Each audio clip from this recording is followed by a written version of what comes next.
Welcome to the Regular People Podcasts. I'm Wade Allen, and today I'm joined by Matt. I believe we're going to be talking a lot about veganism and the philosophy behind it today, so I think that'll be fun. I'm a vegan, Matt's a vegan, and it's come up a few times in the past episodes, but I just want to clarify, not everybody on this podcast is a vegan. I think this will be episode number 6, and at this point, 4 out of 6 people that I've interviewed were vegan, so not everyone, but most. That doesn't really matter though. I just wanted to give some clarification. Anyway, today I've got Matt on. Hello, Matt. Hey, Wade. How's it going? Going well. How are you? I'm doing all right. So before we talk about anything actually substantial, I want to know, and I want the listener to know, more about you as a person. So if you could just tell us a little bit about what you've been doing with the past 5 years of your life. Sure. Well, I think, it's actually relevant to our topic today. About 5.5 years ago, I went vegan. So I've been vegan the last 5 years. It's been a big part of my life. I've spent some time teaching. I've spent some time. Do you talk about your work? Yeah, Yeah, I spent some time working with you, Wade, at the cafe and at the vegan cafe. And so did a couple years with that, helping start that up. And then I'm teaching now. So that's kind of the really short summary. Yeah. So. What made you go vegan? Was there a specific thing, or is it a combination of things? Yeah, well, it was actually about it was approximately a 10 or 11 year process. I remember when I was a student, I was reading Indian philosophy, specifically Hinduism, and I was looking at the concept of reincarnation. I remember the first time having this thought, perhaps I had it when I was younger, right? What value do animals have? But this idea of what if an animal has a soul and they're on some sort of continuum with us, and they're not just radically different, but perhaps they're like us in ways that I don't often think about. And I remember when I was studying that summer, I decided, well, I'm going to go vegetarian. I'm going to go vegetarian for summer. That was 10 years ago? Yeah, that was 2005. So I did that over that summer. And then I just kind of let it sit. I think for many years, I was just kind of the type of, when you'd go out to eat, I'd always pick a vegetarian option. But when I was on my own, I'd just do whatever. And then I feel that's kind of the opposite of what a lot of people do. I feel a lot of people eat vegetarian at home, and then when they're going out to eat, they eat whatever. Yeah. Well, I was kind of when I have 25 options in front of me on a menu, if 1 or 2 are vegetarian, it's so easy to pick. Yeah. But then when I got home, I would fall into my same habits and just eat whatever. I started trying to eat a lot of fish. I was doing pescatarian? Kind of, it'd just be if I could avoid red meat, I would do chicken. If I could avoid that, I'd do fish. Yeah. And if it was super easy and convenient, if I had pizza, I would never get meat. You know what I mean? But it was about 6 years ago. Actually, it would have been New Year's Day on 2014. I decided to go vegetarian all the way. Yeah. So I did a year of vegetarianism, and then New Year's Day on 2015, I went vegan. And so in that process, it was kind of a lot of watching YouTube videos, thinking about it, what responsibility do I have towards animals? And then convincing myself to follow through with the conclusions that I reached, right?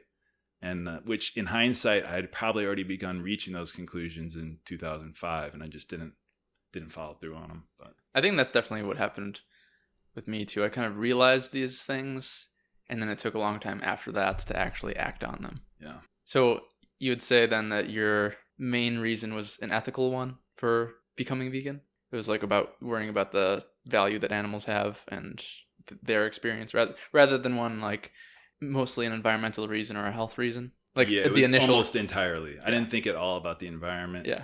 With regard to that choice, and maybe health was in the back of my, it's always good just to cut out the garbage. But it was focused on the question of animals. Yeah. So I kind of did a transition. I think a lot of people do. At least I feel the people who stay vegan the longest or for their whole lives, it seems a lot of the ones I've talked to do a slow transition. And I feel the people who do it all at once go from eating whatever to just vegan. I feel they maybe lack some preparation, so then they stop doing it 4 months later. Yeah, so for me, I stopped eating red meat. Shortly after that, I stopped drinking milk, and I kind of transitioned things out of it. And then I was also vegetarian for a year, like you said you were, and then I went vegan. And I feel that's kind of a, more guaranteed success way to do it, is the slow transition. But for me, I think the main reason, I guess I had the ethical ideas in my mind when I was doing it, but the main thing that got me was the environmental reasons for going vegan. I got bombarded with that, and that was what made me change my mind. And then after the fact, I like learning about any health reasons and then learning more about any ethical reasons. I forget when that was. Was that like was that pre-Cowspiracy kind of?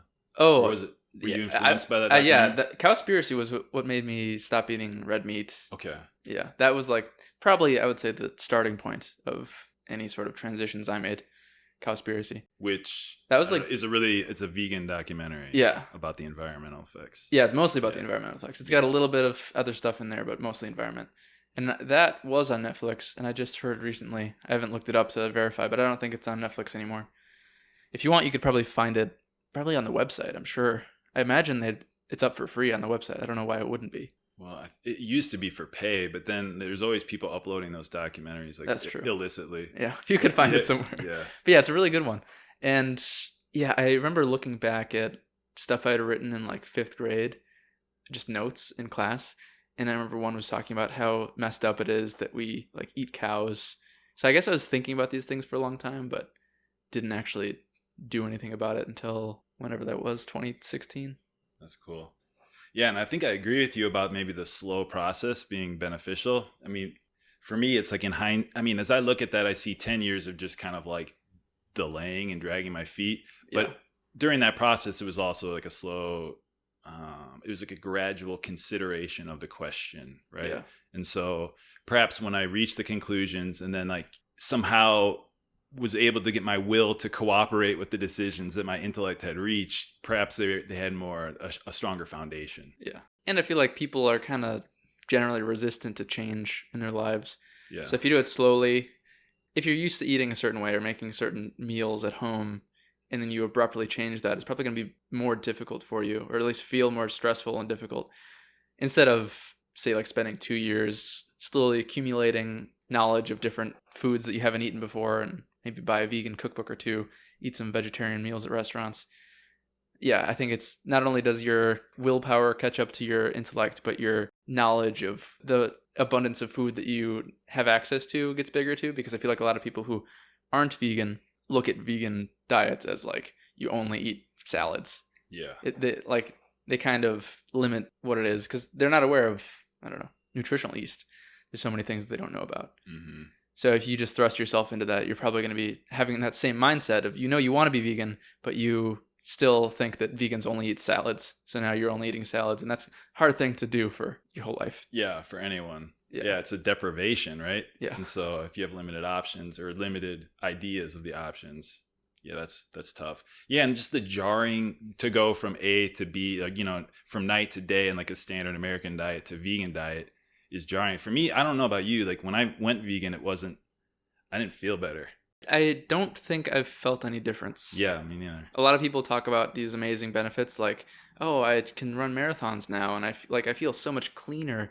I don't know. I feel the same that I've always felt, I think. I think I told you, but like I actually felt after about a month in, I felt angry. Oh. I was just like pissed, It was just like, Why? I don't know. There was like cravings, right? There was cravings yeah. for things I wanted. And it was, and then I was still kind of wrestling with some of the questions, and that's what I tend to do sometimes. And I had I felt unsettled about the decision I had made, and I was craving like eggs. Yeah. And I did. I quit one day at work. I just quit. I went out to eat for lunch and got an omelet. And then I remember I went back to one of the videos that was really important for me, very formative for me, the Gary Yourofsky video. Is that the 1 hour, like the best speech you'll ever hear one? Yeah. I went back to that, and because his approach was helpful for me. It was just like no nonsense. Like, here's the truth. Like, what are you going to do? Like, you have an obligation to do this. So like, just do it. And that helped me. And it's just like, I have some lingering questions about veganism as a lifestyle. How coherent is it as a diet and a philosophy? But I was kind of like, okay, I can figure that out in time, or even maybe I never do, right? But right now there's certain things I know that I should do, and therefore really I think have to do. So you just have to do it. Yeah. That's kind of how I got back on board. But you said you were still like wrestling with some questions after making that decision. Do you remember any kind of question that or doubts you had going into it when you started? Sure. Yeah. A big one was B12. For me, it was, and this will probably come up later, but like, I really like to think about veganism in terms of, some people don't like to ask the question about how natural something is. Yeah. I enjoy, and I think it's very important to ask that question. And so to me, I was thinking like, well, if we were just living a vegan diet, but it leads to a crucial deficiency. Is it actually a natural human diet? Is it something that we should be doing? And the deficiency is vitamin B12, which is tough to get in pretty much any non-animal source. I think there might be a few. I used to keep up with the studies about like seaweed and things. Yeah, there's some promising. There's seaweed, and there's that stuff that grows on ponds and lakes. Algae? Duckweed. Oh, okay. Yeah, high in B12. Yeah. Not really something people eat, though. Yeah, exactly. Especially in like the Midwest. But I think that was troubling to me, where I was thinking like, this is something I want to do. And if I'm going to do it, because when I actually became vegetarian a year prior, it was like, I knew that it was a lifelong choice. Yeah. It wasn't just like, I'm going to try this out as a diet and see how it goes. It was like, this is actually a decision I'm making on the basis of like ethical reasoning. This is something that it's a lifestyle I'm adopting.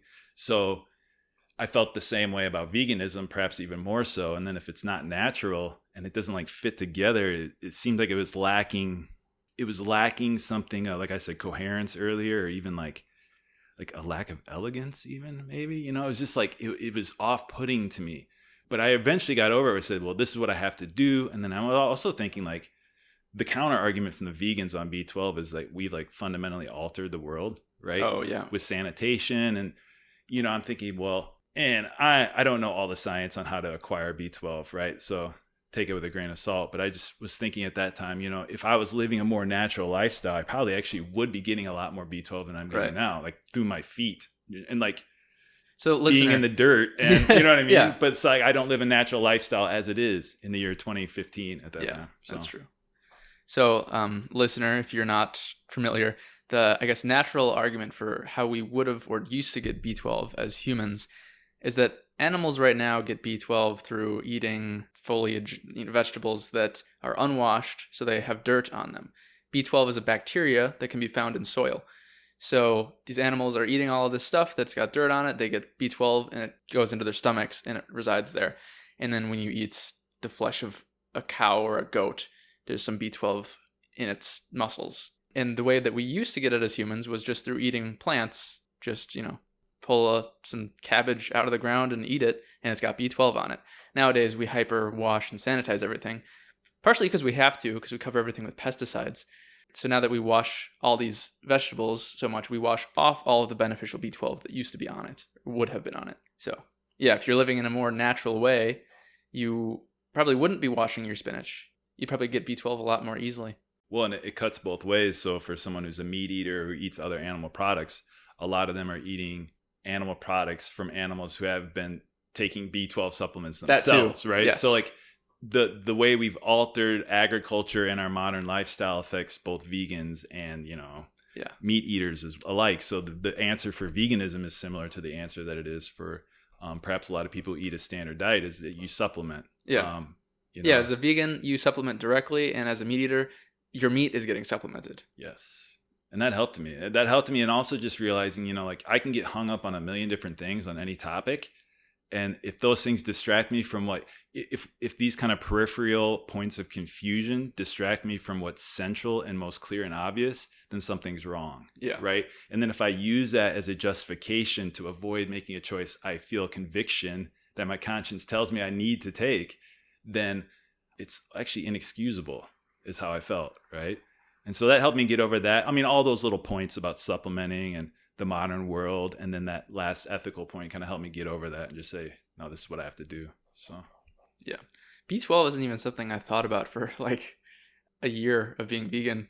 I don't know. I was kind of like, people are overreacting. Like, I can just get B12 through whatever, because it's in like traces and stuff.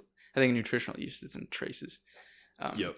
So I was like, I'll be fine. And then after a year, I was like, what's the harm in just making sure I'm eating B12 vitamins? It's like, I don't know, an extra $10 every couple months to buy supplements. And I read a study too, or maybe multiple studies, that were showing that in the modern world, even people who are eating the standard American diet are mostly deficient on B12. So it's not just vegans. It's like just the average American is B12 deficient. Yeah. So really everybody should probably be supplementing B12, whether you eat meat or not. Yeah. I think that and vitamin D are both just like you should be doing it. Because a lot of people have trouble absorbing it, and like I think to my knowledge, if correct me if I'm wrong, but I believe we do produce it in our body, but it's below it's like in our colon, it's in our lower gut. Yeah. So it's too low to actually be absorbed through the stomach, Yeah. if I'm correct. Yeah, but yeah, it's something that and I think it is a unique issue for vegans, but it is something that affects the wider population. And I think to me, it's just like, I even hesitate bringing it up like this early in the podcast because it's something that's like an easy target against veganism. But hopefully I've produced like good counter arguments because I think it's good because anybody listening who immediately wants to attack veganism with the B12 argument, because that's an easy one, and get it out of the way right immediately. Of course. Yeah. So, yeah, I think it is ultimately a non-issue. Yeah. For me. So I think a lot of the, I guess, counter arguments about or toward veganism end up kind of being non-issues or things that end up seeming to me like silly.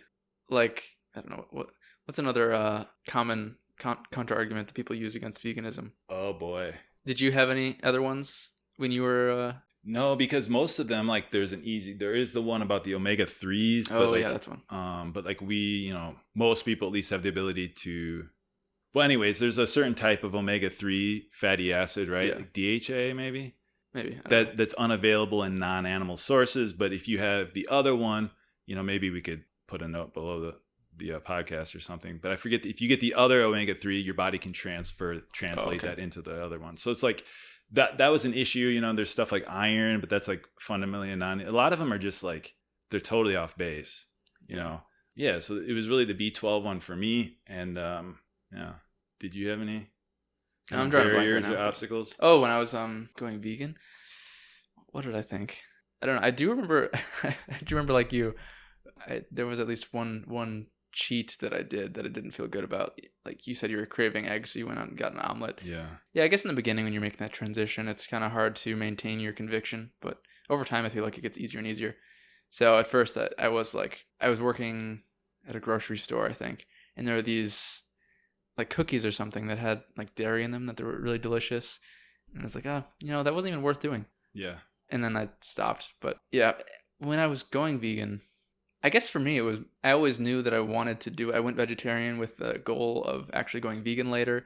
And I wanted to be vegetarian for a full year. But then I was kind of like feeling more and more hypocritical by the day. Like I knew that in my mind, consuming like dairy and eggs was unethical, but I was doing it anyway with the idea that I would stop doing it in the future. And then I just decided to not be vegetarian for a full year and just to say, I'm going to be vegan today. And that was like, it was a good day to do it because it was World Vegan Day, which isn't even a real holiday, but it appears on some calendars. So that was the day I decided, no, I'm just going to cut this vegetarian experiment short and just go straight to the vegan thing. Because I was feeling like I wasn't living up to my own moral code. But I don't remember having a whole lot of doubts about it after the fact. I suppose maybe like some minor health things. And I suppose between like ethics or environment or health is always the side of it that I've felt the least like solid in. A lot of people like to claim that being vegan is the healthiest diet that you can have. I'm not so sure about that. I feel like there's lots of healthy diets you can have. I feel like the standard American diet is definitely unhealthy. And there's lots of ways to improve upon that. And there's a lot of conflicting stories, people I know that seem to be feeling the best they've ever felt in their lives, and they're not vegan. So it throws for me some doubt on some of the health claims that some vegans make, which is why I like to put all of my emphasis, or most of my emphasis, on the ethical reasons to go vegan. I feel like those are the strongest ones. The environmental reasons are pretty strong too. I feel like with health, the pattern though is that in general, the more you can limit meat and other animal products, the better. At least, from my limited knowledge. Yeah. So and if someone's feeling better eating like the carnivore diet or just like a high meat diet or just a standard or whatever type of diet that incorporates meat, I think like, well, one, it's obviously anecdotal. It's also like very short term, right? But if you study things like longevity and I don't know, I just think I enjoyed, it's kind of referenced a lot, but that Blue Zone book, you familiar with that? No, I don't think I've heard of that areas of the planet where they're very, very high heightened levels of centenarians, people living past 100 and just extreme longevity. And they studied the diet and lifestyle and community patterns of people in those places. I don't think any of them are like full-blown vegans, except for some of the Seventh-day Adventists out in California.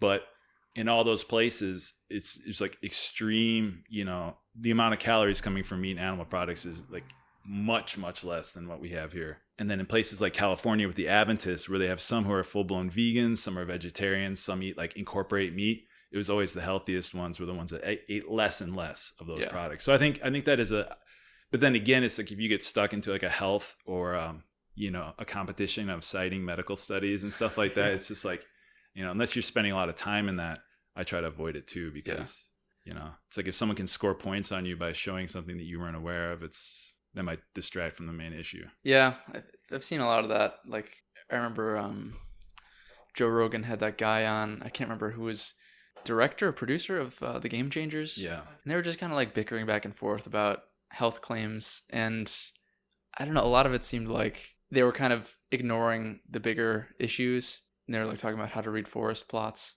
Yes. Do you remember that guy's name? Well, the other guy's, I think, Chris Kresser. Chris and Kresser. I forgot the name of the vegan, the guy who directed the Game Changers. I forgot his name, but yeah. Because Kresser was on first, like, critiquing Game Changers. Yeah. And then the director came on, and he was the one, like, trying to score big points. And Yeah. I think a lot of people, Rogan himself, thought that he did. But, yeah, I thought it was off.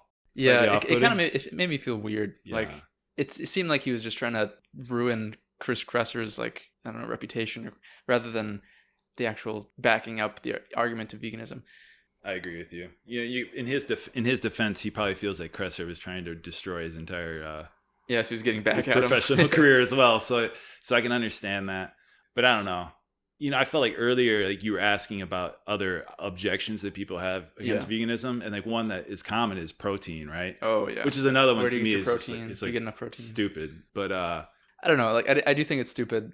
You can get protein from plenty of sources, and it's kind of like the same thing. There are lots of people on the standard American diet who are anemic, not getting enough iron, or protein deficient. These deficiencies span all diets, and if you actually try to get your nutrients, you can on a vegan diet or whatever diet.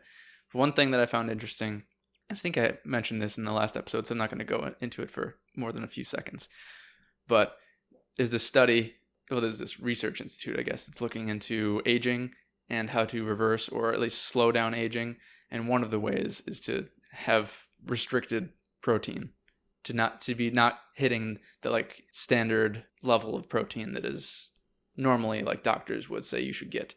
To get less than that, it actually prevents aging, at least so far they've shown. Yeah, there's a good book I read by I think it's Dr. Garth Davis, Proteinaholic, and he focused mainly on animal protein. It's a pretty complex, it's a multifaceted argument he lays out, but I do recall like a similar basic idea. We're overdoing protein. Yeah.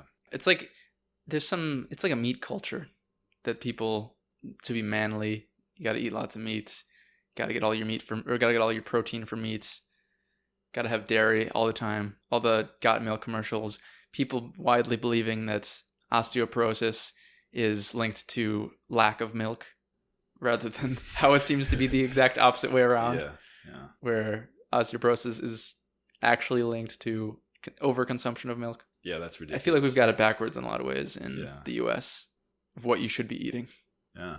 Well, and like the protein thing too, it's just like if you look at some of like our models for like I don't know, like professional athletes or whatever's presented to us as like an ideal, healthy, strong male body, it's something that it usually pertains to like a particular line of work. Like if you're an NFL wide receiver, you need to be told. I mean, you're gonna look different than someone who's just living a life, a professional life like the rest of the 98% of us, right? Yeah. And to me, when I see a lot of people want to get big and big. It's like they're literally, when I see their bodies, I mean, a lot of them look swollen. They look inflamed. Yeah. Sometimes. Well, yeah, it is literal swelling. Yeah. And it's just like, I don't know. And like guys who can't really move their arms that well because, and it's just like, well, okay, so how is this health and strength and wellness, Yeah. Yeah. The ideal image of like a bodybuilder, or maybe not even that extreme, but just your average guy who goes to the gym every day and is trying to get jacked.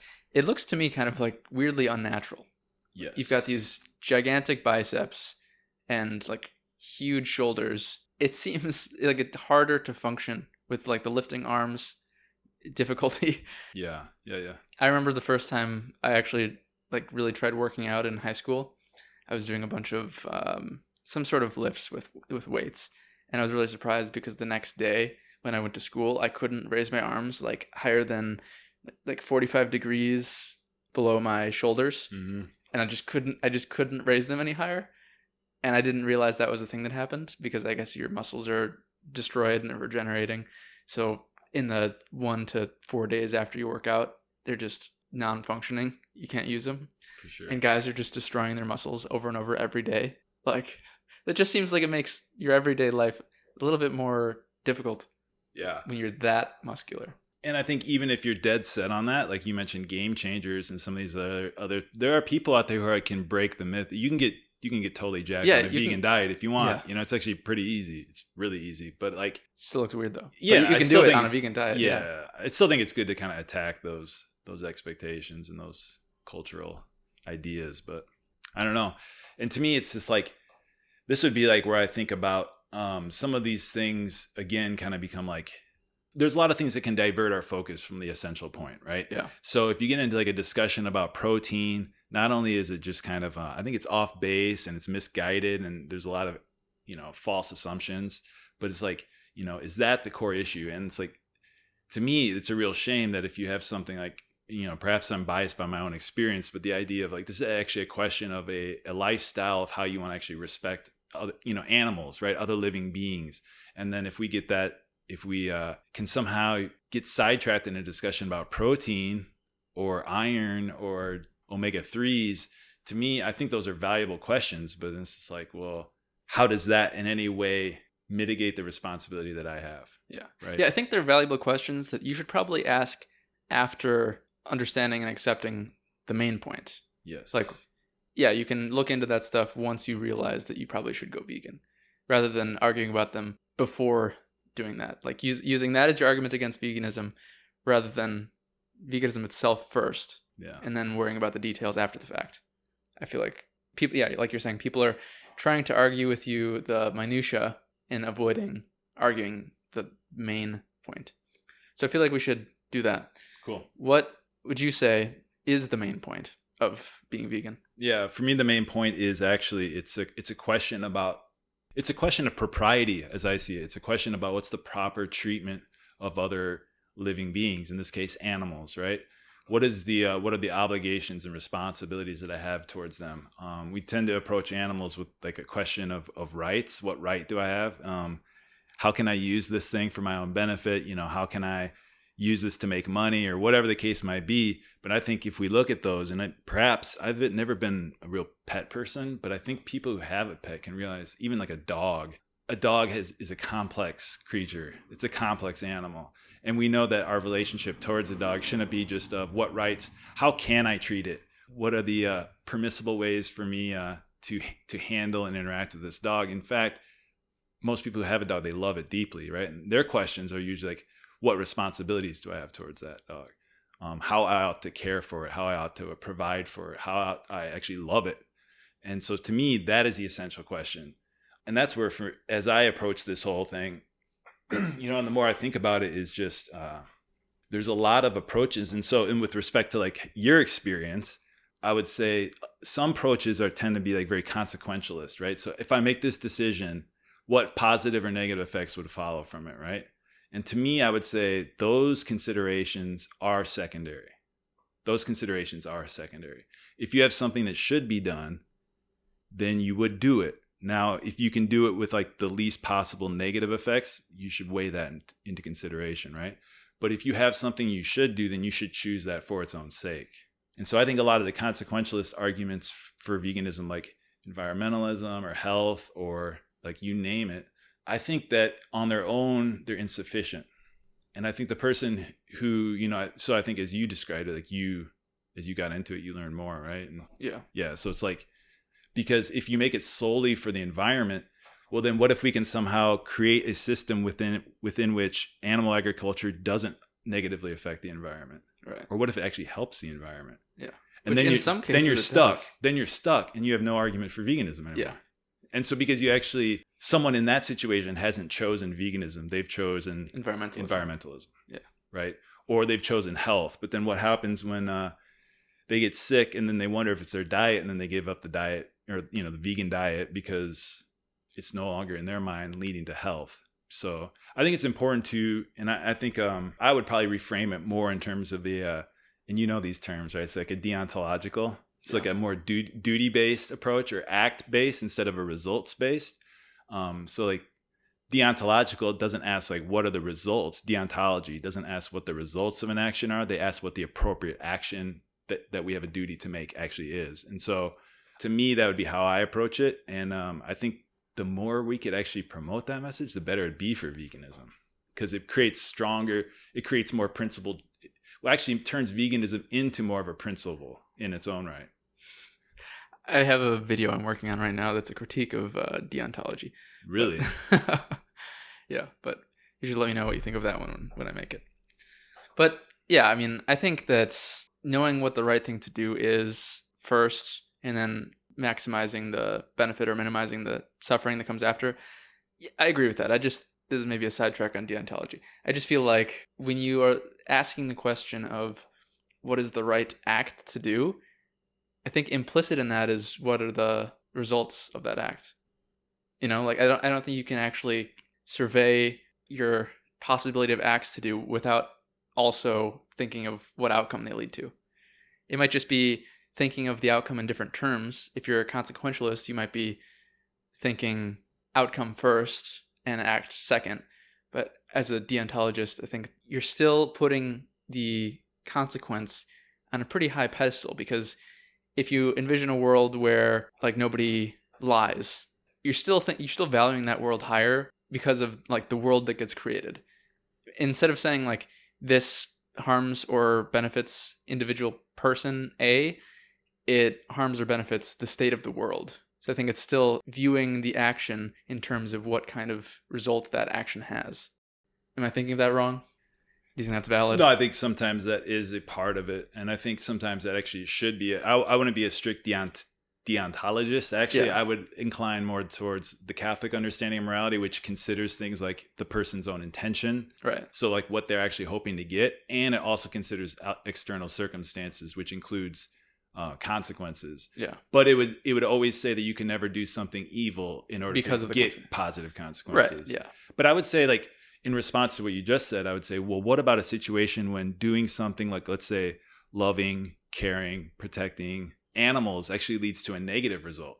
So that'd be a way of testing that out, because yeah, I think even when we think about in terms of our duty, when we think deontologically, we do consider consequences. But imagine a thought experiment in which doing something that, like, I'm arguing would possibly be a duty, yeah, like not killing and using and harming animals. What if that thing led to negative consequences? Like, what if it actually had a marginally negative effect on the environment?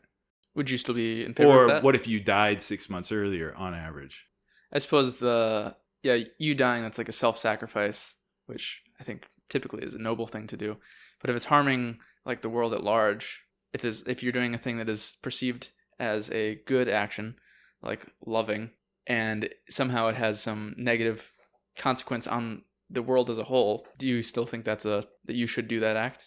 I think there's a certain point at which you probably should not, right? Yeah. I do. And, I don't think I would not place animals equal to, and certainly not above humans. Yeah. Right. So if we're doing something that's destroying our health, if like showing practical concern for animals is destroying your health, there is a certain point at which I think you would have to like reconsider that. Yeah. But I think part of it is that it's not just like some duty in the Kantian sense, like you sit down and think about like what ideal world you want to have. It's actually something that lines up with the natural law. So like, to me, I would say animal products are not human food. It goes contrary to the nature of animals and humans. And we can see that in the fact that like humans, to my knowledge, are the only animals who eat animals that get atherosclerosis, right? And we're the only ones that die from it. We die from it like nonstop every day. And I would say, therefore, is that actually a natural part of our diet?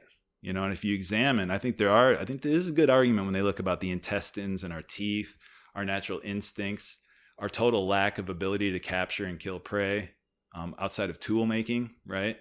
I think these are strong arguments. And I think the fact that if you look at an animal too, I would say, if a lion tears apart a zebra, that's a separate issue. But when I look at a zebra, or let's say a cow or a pig, I can see that or a chicken, like a chicken's leg, the purpose of that leg is to help the chicken walk. That's the natural function of it, right? And I would say we've somehow perverted that function. We perverted the actual law and order of nature by making that chicken's leg like our food, especially when we have no natural instinct or ability or capability or need or actual benefit of doing it, right?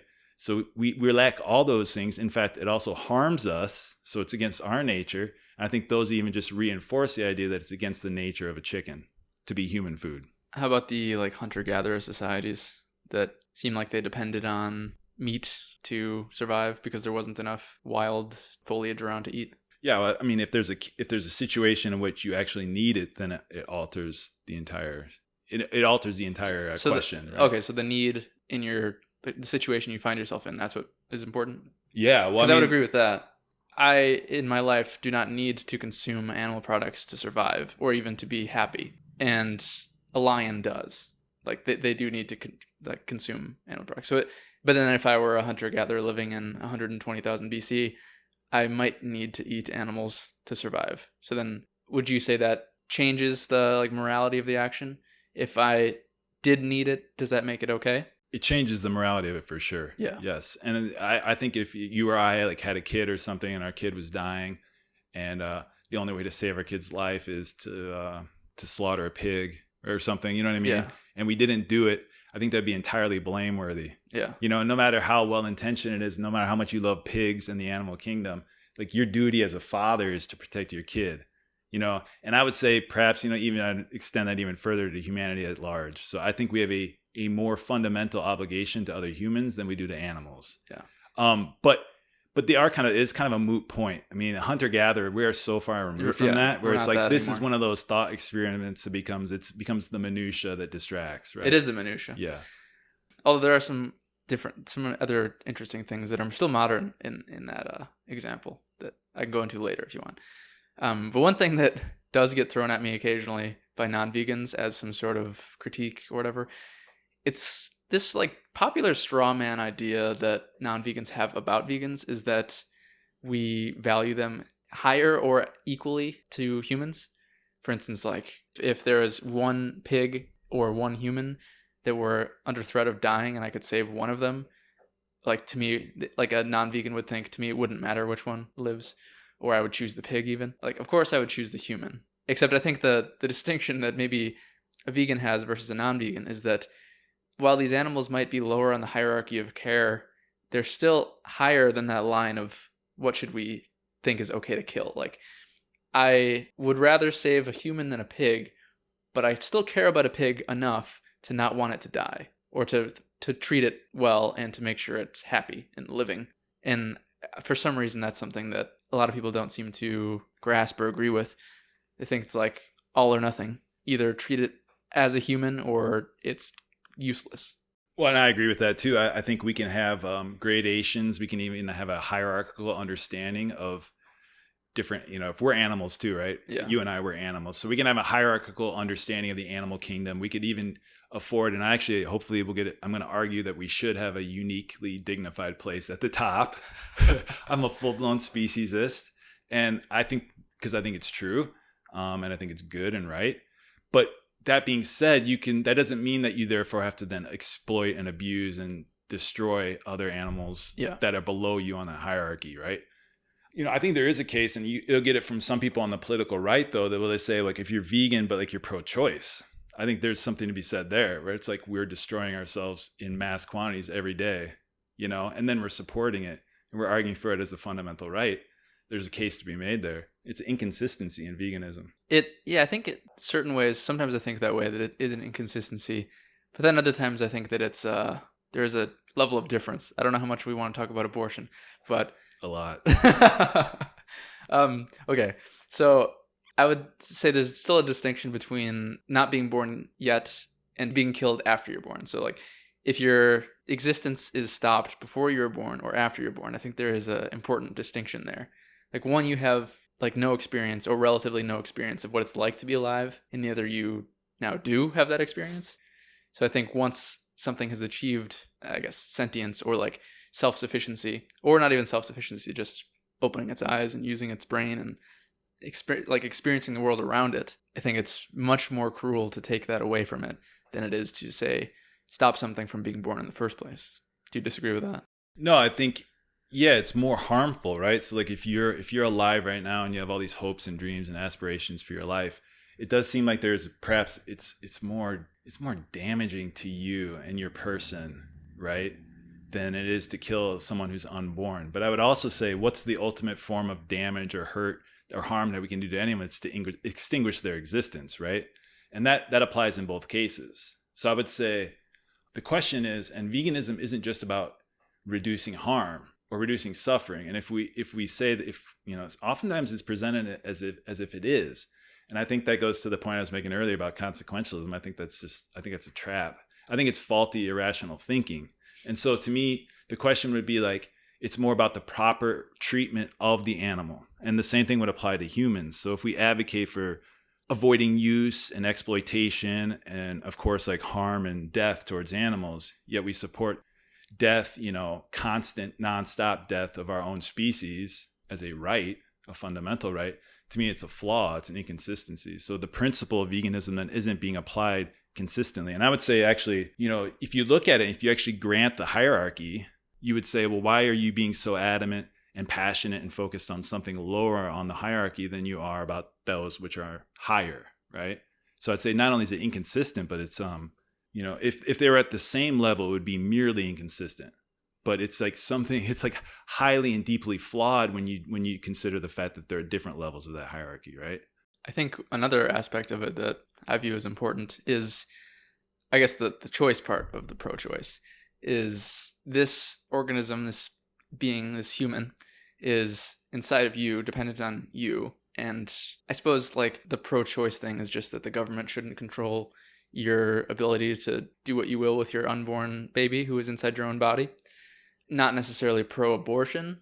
Like, for instance, I don't really want abortions to happen, but I also don't want them to be completely unable to happen, if that makes any sense. Well, it makes sense insofar as I understand the idea, but it does not make moral sense. Oh, I see. Okay. So, I mean, do you want slaughterhouses to be able to exist? No. Okay, but you do want abortions to be able to exist. So I think there is a difference between consent and like dependence that's there. Like, I would be pro-choice if a, animal could express to me that it wanted an abortion. I wouldn't be I wouldn't say that you have the right to give an animal an abortion. You just, you don't have the right to give someone else an abortion. It's like the abortion consent right is only within the individual who is contemplating getting one. So like a slaughterhouse, you're just killing all these other animals who have nothing to do with you, who would prefer to be alive, where with an abortion, only the person who the baby is dependent on is making the choice. And it should be perceived as a very heavy choice, not one to be taken lightly. Why is it heavy, though? Because it has the potential to be what? A full-fledged human being, an adult. No, it is a full-fledged human being. Well, I mean, depending on the stage, it's not. No, from the earliest point, it's genetically complete. It's distinct from its mother. I mean, it's its own human organism. So, there's arbitrary points, and I get what you're saying, the idea that we wouldn't want to perform an abortion on an animal, against their consent, just like we wouldn't against a human. But I'd say that kind of moral analysis ignores the one who's actually being put to death. Well, I think it's the only person who should have any say in their being put to death is the person who is carrying them, who is their mother. What? I feel like if anybody has the right to kill a baby, it is the mother of that baby. You know what I'm saying? Yeah, but I just don't think you want that to be like a quote, dude. Because if you follow this consistently, then you have to support infanticide. Well, I think which is what Peter Singer, the arch utilitarian, actually advocates for. He says the first couple years of life, the kids they're barely sentient. They have no idea what's going on. You kill them in their sleep, especially. Why not? Yeah, I definitely disagree with him there. I think once they're born, then they're no longer really dependent on their mother anymore. Like a newborn baby is not? Yeah. No, I mean, it's dependent on something. It's dependent on an adult to raise them, but not their mother. You know what I'm saying? You could give a newborn baby to a different human being to raise. So once it exists, once it's been born, I don't think it's anymore the mother's right to do anything with it, because just if the mother doesn't want it, that's what adoption is for. You can give it away. Somebody else can raise it. So the mother-baby relationship is not so strong anymore. They're not physically intertwined. But do you believe human life has inherent value? Or the value is conferred by someone else's feelings or disposition? This is one place where we might disagree. Maybe more like existentialist viewpoint. I don't know if there's the inherent value as far as on the whole of everything that exists. Does any of it really have any value? The value definitely comes from your own feeling of existence. That's what I would say anyway, that I can experience life and feel like it has value. So might as well say that it does. But I don't know if, a few-week-old zygote has any experience of living, whereas a freshly newborn baby certainly does. Yeah. So the value comes from the experience. Yeah. Do you think the value comes from elsewhere? Yeah, I think value is fun. It's like inherent and intrinsic to the human person. So I would say no matter what is going on in that person's own existence, if they're comatose, if they're severely mentally impaired, if they are extremely deformed or something like that, or if they're hated by the entire society or whatever the case might be, none of those have any bearing on its own value and dignity. And so I would say the second we start to actually chip away at that, I think abortion ultimately says that human life has no meaning. Right. The meaning is contingent upon my choice as a parent in this example, right? My choice towards my attitude towards that child is what gives it value. So if I want it, it's my precious baby, right? If I don't, it's whatever, totally expendable, disposable. So I think that's a damaging attitude. And I think if you apply that then further down the chain, we could say, well, and this is where I think the objection actually has some merit. So most vegans, would they be uncompromising about the destruction of any animal life, right? Maybe. Well, mostly. You could say like the deserted island or like the scenario we said earlier, your kid's dying or something, right? But they'd say it's kind of a pretty black and white moral philosophy. But I'd say, well, then why is that? Because if there's no value to human life, there's certainly no value to a dog's life, right? Well, I mean, if you take the value from the experience, the dog is still having an experience. Whereas, a leaf is not so much having an experience. Sure. But what about dogs in the womb? Yeah, I mean, I think not so much. I still think it's not your place to abort that dog because you're not the mother of it. That's like one step removed from a level of consent that I find permissible, because you don't even know if the dog's mother wants it or the children that are to be aborted. Where with just, human abortion, you're one step closer. Obviously the child has no say, but the mother does. You're not forcing the mother to have it. So I feel like that makes the dog babies less abortable than human babies in an odd way. Yeah, but I mean, at the same time, we don't know what experience dogs have or pigs or cows, right? Yeah, and I don't know what kind of experience you have. Oh, exactly. That's why I think it's faulty. It's dangerous to base the value or worth or dignity of something on experience. Well, I can assume that your experience is similar to mine based off your similarities to me. And then, dog similarities to me. They're not that different. Well, then what about someone whose experience is severely impaired? I mean, there's still a human being. Yeah. They have less value? Well, no, I wouldn't say there's like the value is gradient depending on how much experience they have. Just like if the experience is there, then the value is at maximum. You know what I'm saying? Yeah. But the unborn child is in the process of gaining experience every moment. They're working towards that fuller experience. Just like a 2-year-old is working towards greater and greater experience in their adolescence and adulthood. So we're all on a scale, right? Yeah. A gradual scale. So I'd say like on that scale, where do you draw the line? And if you draw, it becomes basically arbitrary. I don't know. I'm not as gung-ho pro-choice as lots of other people, but because I would get more and more uncomfortable with it the closer the baby is to being born. For instance, if it's like a really early term abortion and I don't know, maybe the mother is poor and knows that her child is going to have a bad life and it's going to make her life even worse, make her continue to be poor, get even poorer. That's, one thing. And then if the baby is like third trimester or whatever, close to being born, it's like a fully formed baby now. It's not like, very early stage, like bunch of cells that don't even have limbs yet kind of thing.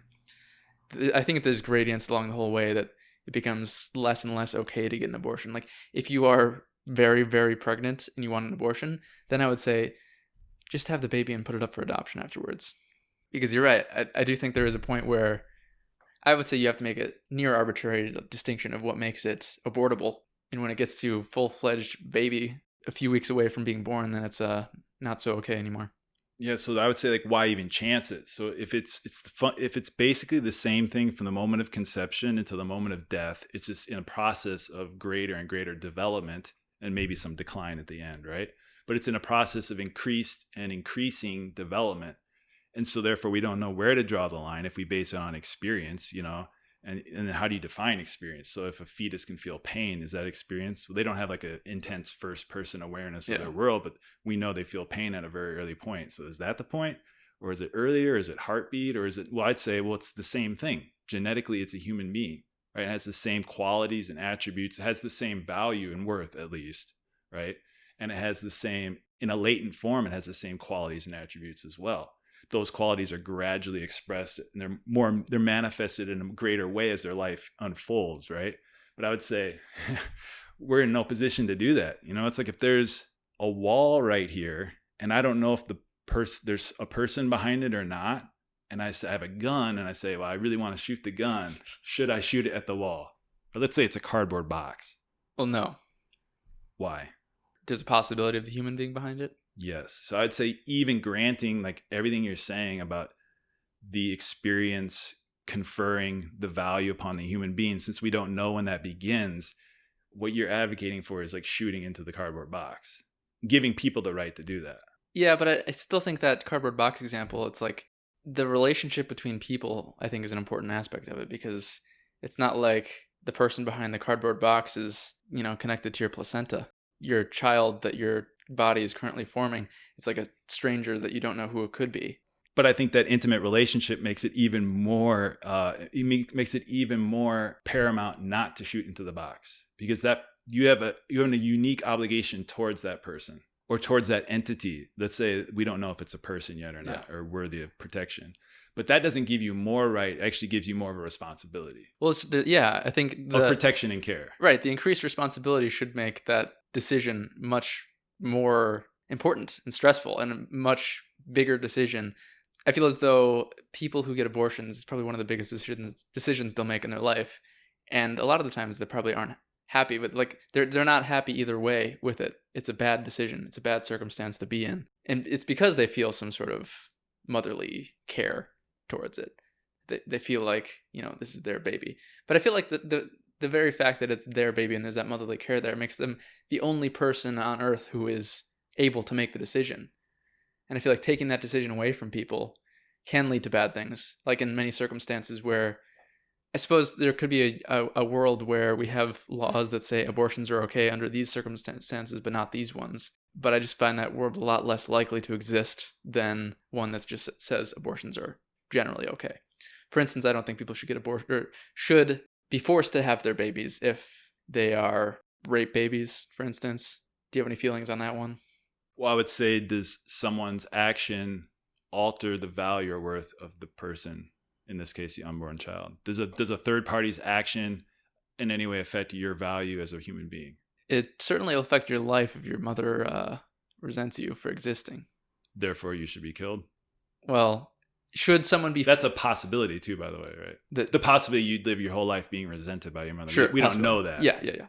Okay, so you've got that question. I've got a counter question. Sure. Should somebody be forced to live with a embodiment of a crime that happened to them for the rest of their life? Should they be forced to give birth to something that they didn't even choose to make happen? No, they should be prevented from killing it.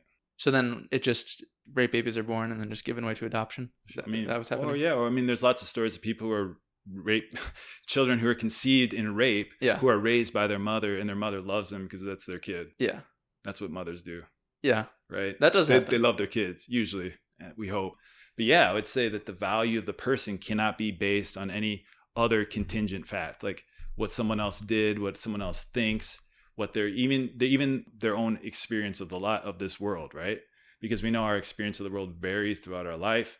You undergo cognitive decline at the end of your life. Is your value in birth diminishing? Well, we kind of act like it does, right? And as we're seeing the spread of more like permissive legislation about euthanasia, right? But to me, I think that suffers from the same basic error, that value is conditional. And So- if we grant that, then we can make a million concessions to all these other people who have all sorts of definitions about what those conditions are, right? And actually, then there's no more any argument for veganism at all. Because if those can be applied to humans, they can be applied to animals in spades. There's no reason not to kill. There's no reason not to eat the standard American diet. There's no reason just to do whatever you want with animals or the humans. I don't know if I fully agree with that, but I will say that I think the abortion argument is something that it's prompted a lot of thought, because it does seem sometimes like it's, like you were saying, not quite consistent with the ideas of veganism. Yeah. Like on the one hand, you're against death in all its forms, and on the other hand, you admit it in some circumstances. It is something that makes me uncomfortable, but what makes me a little bit more uncomfortable is that mothers are restricted of doing what they want with their unborn children. I feel like with the role as mother comes enough responsibility that you can make decisions that are I don't know, resulting in the end of your baby's life before birth. But why before birth and not after? Well, like I was saying before, like the mother role is no longer so important after birth. Well, it tends to be. You know, you could also say before birth, pretty soon we're going to have the ability to do surrogacy, and these kids can be like incubated or something like that. Right? Oh yeah, and then So even more reason. Even before birth, it would be altered. Right, even then more reason not to have an abortion, I suppose, if you can do that. Like if you can, say, extract your fetus from your body and still keep it intact in an incubation facility, then that's even more reason for abortions not to exist. And I feel like that's probably a future path that will make abortions less and less common in the future, is just the ability to safely extract them from mothers who don't want them. Yeah, but I would say there's still a real problem here, because you're saying that if the child is within the womb, then the mother has a unique role, a unique relationship with the unborn child, right? Yeah. But I'd say that relationship is one that is predicated upon care. That the womb should be the safest place on planet Earth for that kid. That's the only place the kid can be until we advance in those aforementioned ways with science, which I hope we never do, actually. It's grotesque. But until that day, the womb is the only place that kid can be, and it's supposed to be the safest place. Don't you see how it's a fundamental denial of the parent's responsibility to then thwart that kid's entire existence, to destroy it, to make it actually the most dangerous place? Well, I just think that great responsibility brings with it a unique decision. Like a choice to if you shirk their responsibility. Yes. Yeah. No, but that's not how responsibility works, though, right? Right. Either the fact that you are the only one with this responsibility also means you can deny that responsibility. Yeah, but if it's a responsibility, it's something you ought to do, which is how you've said a couple of times how this is such a difficult decision, because we all know intuitively what the proper choice is, right? But we live in a society where, sadly, this has become such a common choice, and we all have been affected by it in some way, either in our own lives, people we care about it. Like, let's just be honest, right? We all know people that it's an industry, by the way, has affected and in many cases severely damaged a lot of lives and ended a lot of lives too, right? So that clouds our judgment in thinking about this, right? But we know that it's wrong, which is why it's such a difficult decision. That's why it's so painful. That's why it's traumatic. I just think the alternative is frequently wrong too. Of having a kid and supporting life and not killing people. Well, yeah. For instance, no. If people are forced to keep their babies, and let's say even if this world you could only get abortions in the first 8 weeks of baby life, after that you can't. If people are forced to keep their babies, that keeps people poor. Poor people are disproportionately the ones that would be getting abortions. And then without those abortions, now there's another person in their family that they have to pay for. It denies upward social mobility. It's kind of like the way it seems to be happening is that pro-life is maybe unintentionally, maybe intentionally, a mechanism to deny social change, keeping the lower classes, because those are the ones who are having more unintended children. So the more unintended children they have, the more disorganized and in poverty their households are, where the people who have the luxury of choosing when to have children can have them when they, their Roth IRAs are looking good and they've got their career on track and they're 35 years old instead of a 16-year-old girl who's living in the city. And then having a child will probably ruin her life. Having an abortion might also ruin her life. Both options kind of suck. Yeah, but only one involves an action that's gravely evil and immoral. Having a kid is never evil. It might be hard and stressful, and it might be stressful in ways that you and I can never imagine. Yeah. Right. But it's not an action that is like disordered and against the very nature of what it means to be a human being. Killing your child always is. Right. And you could say on the same point to what you're saying is that expanding, which is actually what Planned Parenthood has done. It some even say it targets low-income communities of color, where it's like African American women or African Americans make up, I think, like 10 to 13%. Don't quote me, of the U.S. population, at 36% of the abortions. Right. So you could say every day in the United States, there's close to 1,000 Black lives who are aborted senselessly. Sure, but then if we care about wealth inequality at all, and we don't allow people to have abortions, then it's not going to get better. But how do things get better when we encourage a situation that involves it involves, like I said earlier, the shirking of responsibility. It involves destruction. It involves trauma. It involves immorality. That's not the answer, right? The answer would be something else, like stronger family structures, stronger communities, right? We can't solve all the problems like overnight. Yeah. But I'd say the answer is increasing people's access to things that are actually fundamentally harmful to them and others.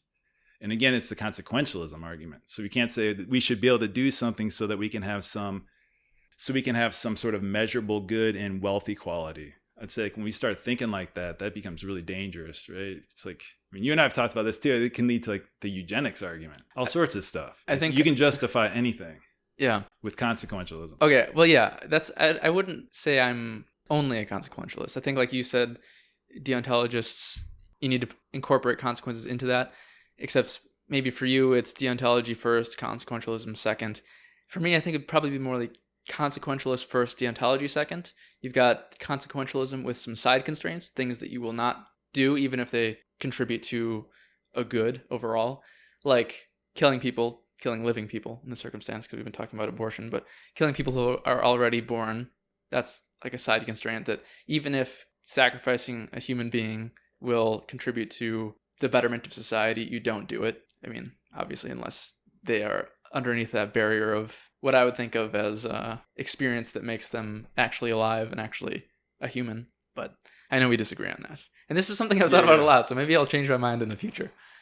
But I think it's, and it is something I was hoping we would discuss because I do think, and I'm glad you brought it up, because I do think it's an inconsistency with veganism. And it's, there's some of these things where I remember talking to someone, there are some people that look at this and when you look at those two facts, like person X is vegan and pro-choice, strongly, passionately pro-choice. There's a lot of people that look at that and just say, no, absolutely not. I don't want anything to do with that. That's it's a corrupt philosophy. It's flawed. It makes no sense. It's inhuman. It's inhumane. Right. And I think that hurts veganism. Same thing with like speciesism I alluded to earlier. Like I am a speciesist because I remember, not because of this, but I do remember having a conversation with someone close to me and I actually recommended them that Gary Yourofsky video because that was so hugely important for me, right? Just how he approaches veganism. But like within the first couple minutes of that, I had kind of forgotten this. He lays out speciesism as like the original sin of humanity. It's the discrimination between species is what's led to like sexism and racism and all forms of unjust discrimination, which I think is just like wrong. I think that's wrong. I think it could be the other way around, that the tribalism or distinction made between humans, then you make distinctions between other animals, other sexes. Maybe it could be the reverse way. Yeah. Or like a third type of discrimination that led to both of those, right? Yeah, so sure. they had a common parent, so to speak. Yeah. But whatever the case is that he builds, and I had forgotten how much of his argument's based on speciesism. And it's kind of like a human rights kind of thing applied to animals, and animals are he kind of argues that animals are at the same level of humans. In fact, in some interviews I've seen with him, I think he might place animals above because he thinks we're like so evil, right? Yeah. He's a misanthrope. And this person who I recommended this video to, they came back almost just like laughing. It's like, I said, I think I said, like, did you watch that video? He's like, oh, you mean the guy who's like a speciesist and believes that everything's the same, and like just like totally discounted it. And then I was discounted veganism, perhaps as well. I don't think that person did. If this person's listening, I don't assume that you discounted veganism, but that whole seemed to discount Urofsky's argument. And then I reflected on it as like, actually, that's an appropriate response to that. It's an irrational, anti-speciesism is an irrational philosophy. And I don't think we should saddle veganism with like irrational philosophies. Yeah. One, because they're false. Two, because they're not helpful. Like, I think consequentialism is false. I also think it's unhelpful because it leads to all sorts of horrible consequences, right? But it involves irrational thinking. It involves incorrect. It's just not true. It doesn't align with truth. And the same thing for, I think, like the abortion issue too. And so it's just like, the more I think about it, it's like veganism should be approached more as like a principle with which we need to align our lives. And then that principle needs to be applied consistently to other animals, in this case, human animals, right? And so that pertains to our abortion discussion. And then once we consider humans with that same amount of respect, our understanding of humans as possessing a unique dignity can help frame and properly orient our understanding of the other animals, right? So we can actually see, well, and here I would say actually paradoxically, it allows us to make certain concessions with animals. Because if we can understand animals as below humans, then you're not going to be stuck in that dilemma where it's like, oh, if my kid's dying, is it wrong to kill the pig? Right? Yeah. Because you can say, well, although I would love and respect pigs, I would never ever, hopefully, God willing, I would never go out of my way to hurt a pig. Like, they're awesome, right? But I don't want that love and commitment to like their welfare and their goodness to ever get in the way of something like my kid's life, right? In that weird extreme situation. So when we actually can disavow anti-speciesism and become speciesist, we can become actually, veganism becomes more coherent. And here's kind of like the coherence thing I was talking about earlier, is like some of this stuff doesn't make sense, but with a few alterations, I think it makes more sense. So when you said human or unique dignity about humans, what do you mean? How do you see humans as being unique or higher? Well, I would say like in the situation, whereas I would be comfortable, I wouldn't be like overjoyed, by the way, but I would be more comfortable, for example, if I had to kill a pig to save my kid's life, right? I would not be comfortable with killing a human being. In fact, I would say, I think human life is inviolable. It's like sacrosanct, and it should never be violated. So I would say our obligation to one another as human beings, like, I should never sacrifice you for a greater good, which I think you said earlier too. Yeah. Right. So I would say we have a unique obligation to one another that we don't have to pigs. Although in view of this obligation and respect, and like I think we're called to love one another. Right. And if that actually sinks in, we can actually let that kind of trickle down, so to speak, so that the loving relationships we have with one another can then inform our treatment of animals. But seeing ourselves in a unique place, it can also put a proper perspective on that. We don't have to think that the pig is just as good as my kid, or we don't need to think that the pig, for sure, we don't have to think it's better than my kid, right? Yeah. And then I would say, I don't know if you're asking why I think humans have a unique place. Yeah. Well, I would say, like, if you examine human nature, I mean, it'd be the same thing. I'd say, like, do you think animals, like, if you had to kill like a grasshopper or a dog or an elephant, which one would you choose? Of the three, I mean, grasshopper. Right. And if you had, then if this some sort of malicious, malevolent tyrant was forcing you to kill one of the remaining two, the dog or the elephant, I'd kill the dog. Right. Why is that? Elephants live longer. There's less of them. Probably. What if they weren't like endangered and all that? If there's the same amount of all. And these what if things? they lived the same? What if they had the same lifespan as a dog? I don't know if it would matter. I might close my eyes and shoot one at random. Or you should be. How much do you know about elephants? You're saying like if. Or like a dolphin. I mean, I know elephants are really smart. Right. Yeah. Dogs are pretty smart too, though. So I think the reason I would rather kill a grasshopper is because there's a multitude of them. Well, what if we eliminated all those variables and say everything being equal, like same lifespan, same population size, same level of how much they annoy us, all that? I think I'd probably still kill grasshopper, then dog, then elephant, because it seems like it's easier for a grasshopper to accidentally die. It's easier for a dog to accidentally die than it is for an elephant. Elephants are more resilient to death than dogs are. Whether or not the age thing, it's just the fact that they're large, thick skin.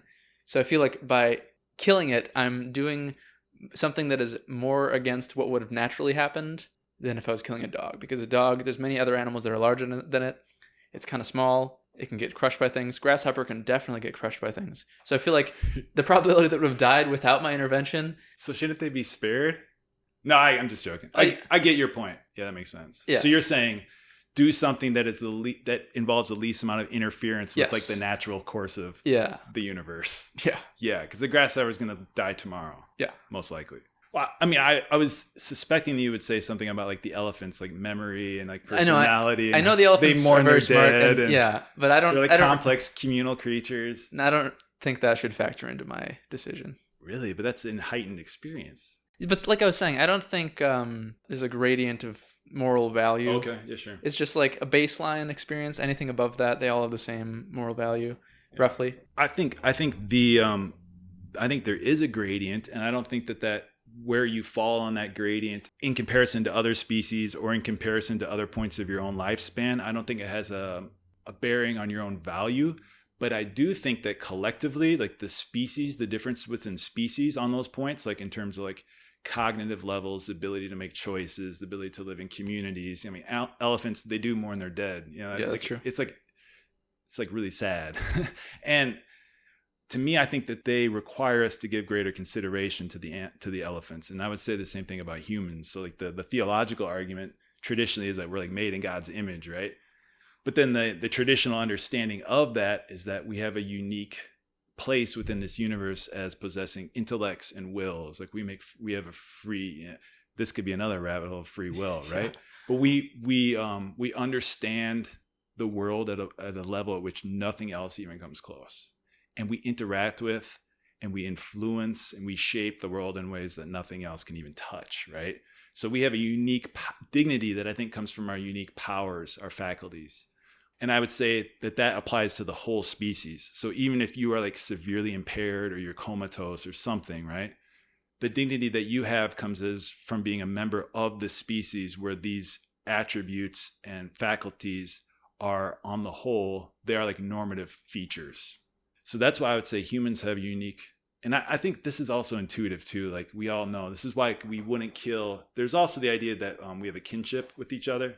So we should have greater responsibility, but that doesn't really relate to your question. Okay, so I feel like I would still see a hierarchy between animals of which one I would rather die if I was forced to kill them, like in the situation you gave. But I don't think I go to the lengths that a lot of people do in thinking of humans as exceptional or uniquely positioned. Certainly it seems humans are, on the whole, more intelligent and more capable than other animals. I don't know how important that actually is, though. I think the reason why I would rather a non-human animal die than a human is just because I am a human and it is of my group. So it's kind of like a tribalism kind of thing. Sure. And I would view speciesism because I feel like it doesn't quite make sense to put every single animal on the same level of the hierarchy. So I'd say speciesism isn't, in my opinion, my take on it, is that it's not like having a hierarchy. It's like not caring about things because they're a different species, you know? So like you can still say that you might care about a grasshopper less than a human, but you still care about the grasshopper. Where if you were a speciesist against grasshoppers, then you wouldn't care about them. So I feel like when I would think of somebody as a speciesist, it's that they don't give a shit about anything that isn't human. Not that they have some hierarchy in their mind. I wouldn't think of you as a speciesist, even though you say you are, you know? So maybe it's just a different way of defining that word or thinking of that word, where maybe Gary Yourofsky's idea of it, where everybody is on the same exact level, that doesn't quite make as much sense. And in that case, we're both speciesists. But in the way I take the word, neither of us are. But people who are not vegans are, generally. Well, I think like when I've Googled this in the past, right? Yeah. Speciesism, or when I've seen it on like pamphlets, it's usually described as treating something or someone differently on the basis of species. Right. And in that case, I am a speciesist. Yeah. And I suspect you are too. Yes, treating them differently. Because sure. like it's not just that we would kill the grasshopper because they're most likely to die. Like if we expanded the average grasshopper life to the elephant life and all this, but kept them tiny little things that munch on leaves, and you know what I mean? Yeah. If we made all things being equal, I think you would still, if you were forced to by this tyrant to kill one of them, you would kill the grasshopper, because you do see there's a difference, and you will treat them a difference based on species, and you will treat them differently according to that difference. Right. So, Yeah. but I hear what you're saying, but I don't think that really aligns with the common definition. Yeah. Yeah. That's probably true. Because, I mean, with the common definition, then you can't really avoid speciesism. It's something that really everybody is. Yes. I almost feel like even the people who would claim not to be still are. Because put them in that situation, they're not going to choose they'd probably still make a choice that would end up being speciesist. Totally agree. I think a lot of people that are really adamantly and passionately anti-speciesist are probably approaching it with from the lens that you were just describing, where they're saying like, we should care about everything no matter what species. Yeah. And I agree with that too. I think we should care about rocks. You know what I mean? Like, if I can live my life without just like destroying some rock and cutting it in two, now I don't think that's the same as cutting a person in two. Yeah. No, right? I agree with you there. But if I can live my life without like, what's the value in me after we're done here just walking out in the street and just like smashing up a rock? You know, like there's no point in that, right? Yeah. It just creates destruction. It also builds a habit of destructiveness within my own self. Yeah. Right. This is another cool, interesting thing about veganism too, but just an aside is that one of the benefits of veganism is it's actually a way to cultivate virtue. So we could consider environment, animals, health, right? But there's also, it's like when you make a decision that's positive and life-giving and compassionate, you're cultivating virtue within yourself, right? So I would say, even though like breaking a rock seems inconsequential, I'd say it actually does. It has like lingering effects within yourself. You're saying do you want to be that person? Yeah, like it builds your character in a certain way. Yeah, it's kind of virtue ethics. Yeah. Yeah, right? I actually enjoy sometimes picking up twigs, and maybe these are dead parts of trees, so it doesn't really matter, right? But there's been times in my life when I've actually torn little twigs off of branches, right? Yeah. And it's like, you know. Yeah, like why do that? Yeah, that's way worse if you think about it, right? And it's like you're actively harming a plant. Yeah. And so it's just like, I would say, you know, and obviously it gets more severe and it gets more, I think, blameworthy the higher you go. If you like break someone's arm off, right? But it's like, I think it's worth thinking about. And so in that case, I do really actually enjoy the anti-speciesist arguments because they invite us to think about what should be our attitude towards everything. Yeah. Right? Regardless of species, you know? And it's like, as much as possible, like your attitude should be one of love, you know, and nonviolence. And like, that's kind of, I think that's beautiful. Yeah. I really like how there's a lot of different directions that you can come from to veganism. Like you and I disagree on some things, but we're still both vegans. And I don't actually foresee myself supporting or being the cause of any abortions in my lifetime. Yeah. So I feel like the actions that we produce in our lives will be similar, but our generating beliefs that we have that make those things might differ. And I feel like from an outside perspective, looking in on veganism, it seems like everybody is all just hive mind doing the same exact thing. They're all crazy anti-speciesists, whatever, Gary Yourofsky type thinking people, but there's a lot of diversity within veganism where we can all disagree with each other, just like everybody disagrees with each other on all sorts of topics.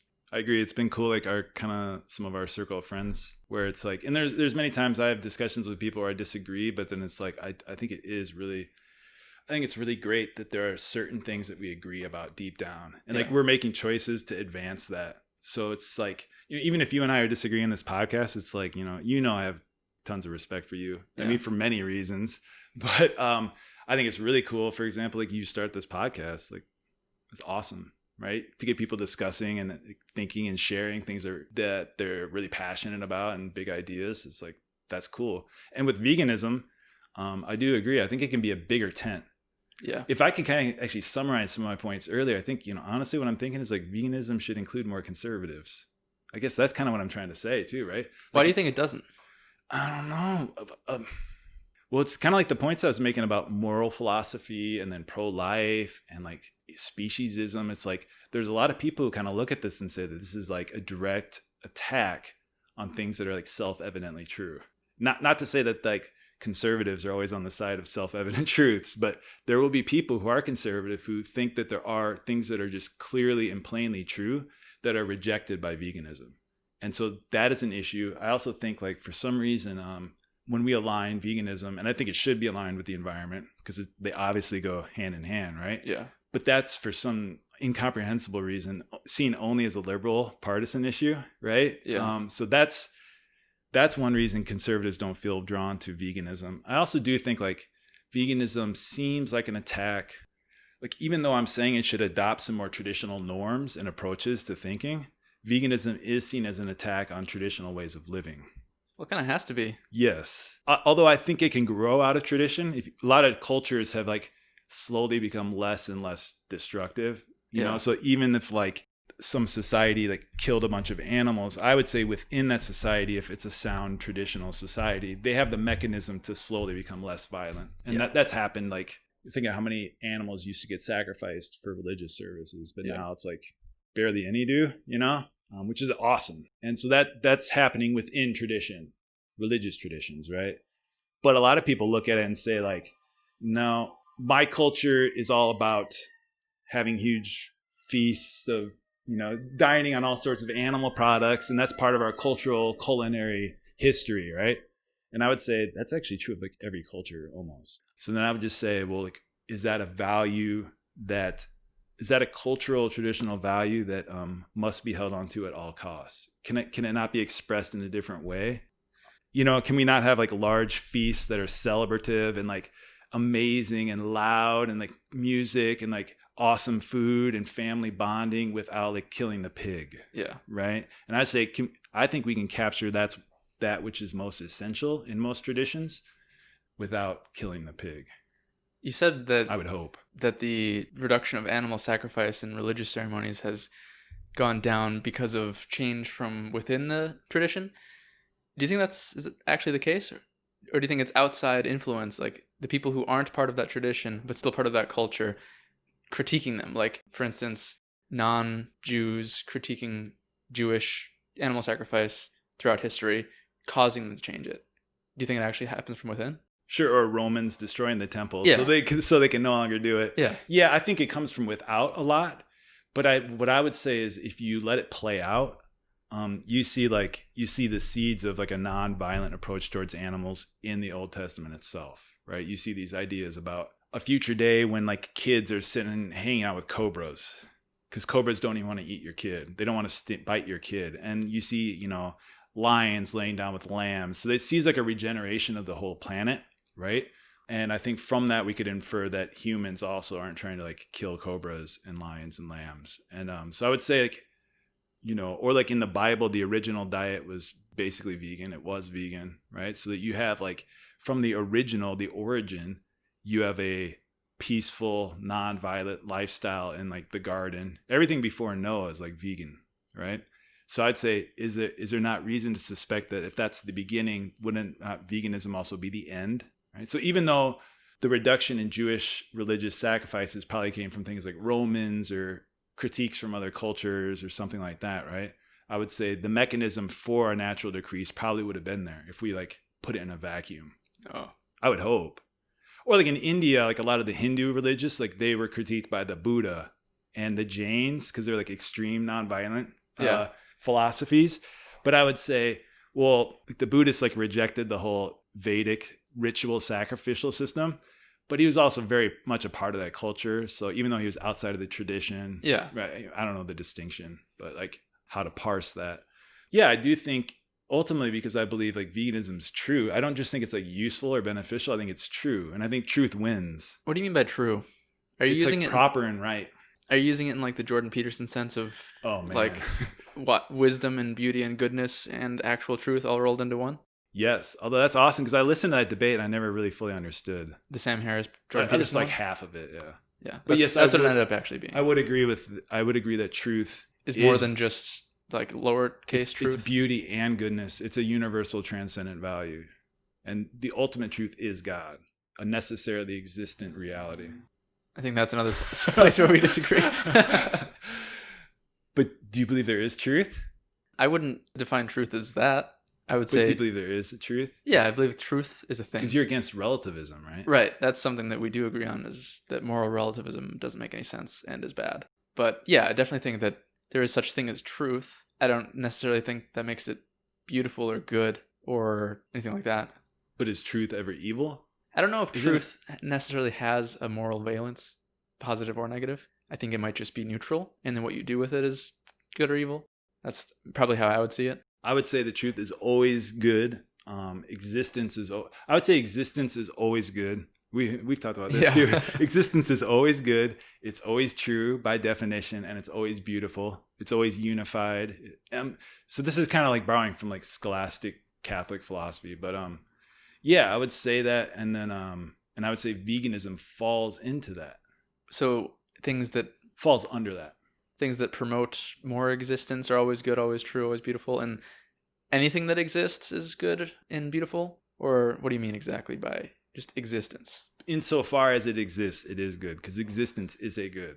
Okay, so like you could have a better or worse existence, but the fact that you exist is still, all things considered, good. Yeah. Okay. And just to frame this too, because I was saying that I think veganism will ultimately win, and these cultures would eventually, and I think cultures will eventually become veganism, because I think it's true, right? So that to frame for myself mainly here, like, why are we discussing and I would say that yes, it is true, and I would say anything that exists is true and good by the fact of its existence. All right, so there would be like levels of different truth and goodness, obviously, but the sheer fact of its existence is good. So then I would say something that promotes increased existence promotes increased goodness and truth and beauty. Even if it's a technological, unnatural promotion of increased existence? Is that an increase of existence, though? Okay, do you think death is bad because it's the lack of Yes, existence? I do. Even so, like natural death, like if you die in old age? Yes. Okay. I don't think it's like a moral, like you don't blame people for dying, Right, but yeah. it's like it's an evil insofar as it's a lack of it deprives us of a good. This is maybe too meta, but how about the existence of death? Is that good or bad? There is no existence. Of It death? has no like substance. I mean, It's just a lack of existence. but it's like a constant truth in the universe that all things that exist die, things end. Wouldn't that make like the concept of death something that exists and will always exist? Well, same for like hatred. Yeah. But I would say hatred has no So you mean positive physical value. existence? Hatred is like parasitically dependent upon love. Love is what exists. Hatred is something that, and this, like I would say, is a mystery how this happens, but it kind of mysteriously it diminishes the love in the same way that death mysteriously diminishes life, and therefore goodness. But I would say anything that does exist is good. Okay, so then if natural death is a, existential bad, then how about technological pursuits that artificially increase life, longevity? Are those by definition good? Because I feel like you're normally against those things, such as, say, putting someone's consciousness into a computer program so that they can live many hundreds more years just as their conscious awareness in their physical body has long been decayed. But that actually strikes at the basic integrity of the human person, so it's actually destructive. So is the human person's integrity just with their body, or is it like their mind, both at once? It's both. So if you get rid of the one, I mean, have you ever known a human that's just a body or just a mind? But I'm saying in the future, if we could separate those two things, then it would be just categorically bad. Well, I would admit that I don't think about this particular question too deeply or too often, but I would say that although we can see that there's some extension and there's an extension of life and existence at some degree, what I'd say is also that extension itself, it's a privation, it's a lack of life, because it's a lack of the proper and natural existence of the human being. It's like some sort of like mutated, perverted version of what we thought was humanity. And, and this is where I do think consequences are valuable. They're not the be all end all, but I'd say this kind of stuff leads to exploitation. It leads to dehumanization. It leads to all sorts of abuses, the technology in general. Like keeping people on life support? Is that something you're thinking of? Would that be good or bad? People say you fall into a coma and you need assistance to breathe and to eat. So, you're getting fed with the tubes in a hospital, and maybe in 10 years you'll wake up, or maybe you'll never wake up. Is that an exploitative feature, like technology sapping you of your existence, or is it promoting your existence? I think it should promote your existence. So I don't have a wholesale rejection of technology, right? Like I do have a just phone just like those features that would artificially making you live longer. Yeah, and the thing with technology is that it's amoral. So it has no internal compass that's preventing it from leading to exploitation, right? Especially if the market can sustain it. There's nothing prevent it from leading to all sorts of like grave and like nightmarish consequences, right? So that'd be one criticism I have. But when it's used properly in a way that supports and promotes human flourishing and life and existence and the beauty and goodness I was talking about earlier, then I think that's awesome, right? On that specific question, I do think like, well, that's getting into like euthanasia stuff, but like I don't think like we have an obligation to always. I pretty much line up with Catholic philosophy on all of this stuff, and I would say we don't always have an obligation in every case to like continue the life support. If that person's actively dying, Yeah. you know what I mean? Like if they would be dead without the life support. Yeah, that's usually what's like called like something like an extreme measure, I think what they call. And so it's like in that case, it's not something that's a basic need that they have. Like I would say starving them and removing food and water, that's like an injustice. Yeah. But there are cases in which like taking them off life support, I think it's warranted or it's permissible, not warranted. But yeah, I mean, I think the truth, you know, apart from like what is the truth, because I think there's also a distinction between moral truth and goodness and then like some sort of metaphysical or ontological goodness, right? And so we are kind of veering into sort of like existence itself is good, and that's like ontological. Yeah. And I think what I was talking about was also like a moral good. Like it's a moral good which connects to ontological, because when we follow what's morally good, it creates beauty in this world, right? It creates like relationships, it creates joy and happiness. Wasn't and that love. why it's called deontological? Well, that's just Dion means the word duty. Yeah. But yeah, but like when we follow our connects. proper duty, it probably is a connection somehow.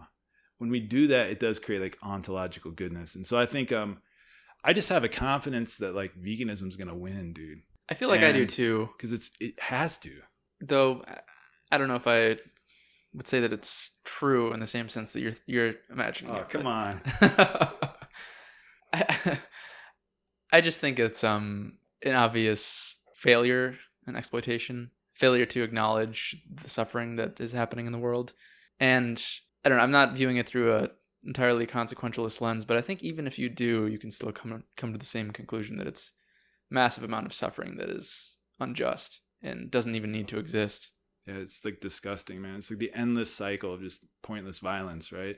Yeah. It's going on like every second of the day. And if you look up the stats on like how many chickens are killed every year globally, it's inexcusable. And this is why another thing that vegans should get over is the stereotype of being pushy.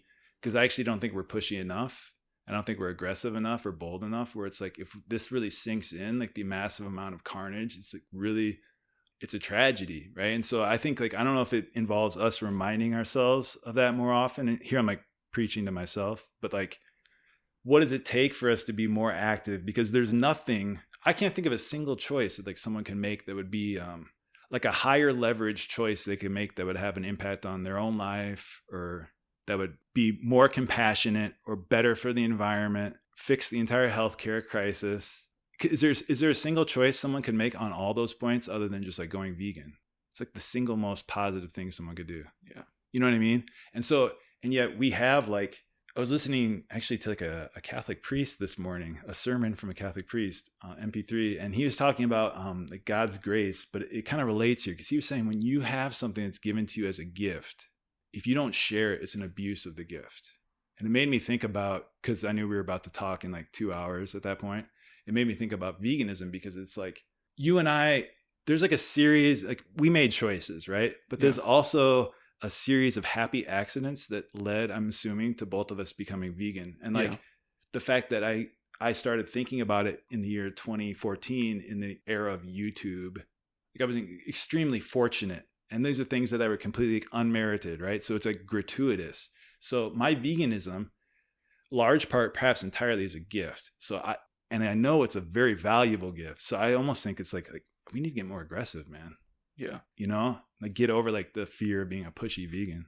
Yeah, it's just something that I think it's kind of a balancing act to walk on, because if you're a vegan and you have lots of friends who aren't vegans, if you are constantly being pushy with them all the time, they might not want to be your friends anymore. So I feel like there's a certain, and then if you never talk about it at all and you just eat meals with them while they're eating whatever they want to, and you make no comments whatsoever, and you act like it doesn't matter to you, that also isn't going to help. You still be friends with them, but they're not going to gain anything. You're not going to provoke any thoughts in them if you say nothing. So I feel like there's a middle ground where you say enough, often enough, to get them thinking, but not so much that you distance yourself from them and they like push you out of their life or you push them out of yours. Because I feel like you need to keep people close to you in order to influence them. And to do that, you have to not be annoying. Yeah. I don't know. I used to like post on Facebook, like I would post like once a month roughly because I was getting angry enough about some topic, make a post. It's about veganism. And then I looked back over like the past year of my Facebook activity and it was all just posts about veganism. And I was like, maybe I should stop because people are probably just thinking I'm becoming a caricature of myself instead of, I don't know, a person who cares about more than just one thing. Yeah, I definitely think like, and especially the particular dynamics of any given relationship can like dictate how we act or do that. For some people, it's just going to be like living your life and being happy, and being a joyful and as healthy as you can, being a vegan, and they know it. And every time that they see you eating, they're reminded you don't have to say anything, right? Yeah, that's true. And I think in all these relationships, no matter what, it should be directed by love. We should be actually concerned for them as a person. And if we're actually just leading them to feel ashamed of themselves, right, or leading them to feel constantly judged, like that's usually not an expression of love. But at the same time, we can't be afraid of it because it's also loving to like help people. Yeah. Constructive and if you love criticism. someone, yeah, and if you love someone, you want what's best for them. You want them to like make positive choices. And so it's like this could apply to veganism or any other thing. You know how spouses, you know, and close friends, they always have these issues because there's something you would love to see in your spouse or in your best friend. And you love this person so much, right? But you can't just like talk about it every day because it becomes like a form of harassment. Yeah. It's not loving. But like in general, like I just think like, you know, if you search vegan or something on YouTube or on the internet, it lacks like the edge. It's just like, you know, it's just like a cool life choice with like colorful food choices. And it's just like, okay, is there more going on here? And is this something that's is it important? All right. And it's actually extremely important. If so, then like, where's the sense of urgency? And maybe this applies more to like our interaction with the general public or political. You know, I think of like is it a PCRM? That's like Dr. Barnard and Dr. Greger. They have an organization that literally lobbies on behalf of, you know, plant-based diets and animal welfare. They're like a political entity. They've like sued the FDA, I think multiple times and won, you know, for like their dietary recommendations and things like that, I think. Yeah. But anyways, it's like, you know, man, there should be more organization to like make this happen.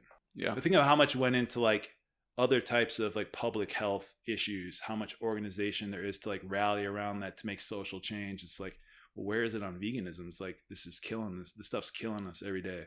Yeah. I think there's kind of like two parts of the perception of veganism that some people have. One part is that it's just a diet and it has no ethical ramifications. They just find it an interesting, strange diet that some people are following. And then the other half of the people are thinking that it's militant vegans trying to ram their ethics down your face and they're too aggressive. And I feel like both things are wrong. Yeah. But I think I'm generally against lobbying in all forms. But I feel like if we're living in a world where lobbying exists, then I guess that's one of the better things it can be used for. It's kind of slimy. But I don't know. But at the same time, is it slimy for the FDA to recommend all this garbage for like little kids to eat? And then we grow up addicted to it. And then it's all we ever want. And we all, you know, and then we die. That's pretty slimy too. So it's like maybe lesser of two evils. Yeah.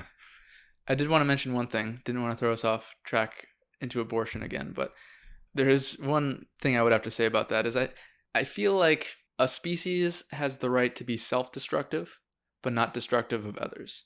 So humans are free to destroy themselves and make themselves go extinct or whatever they want.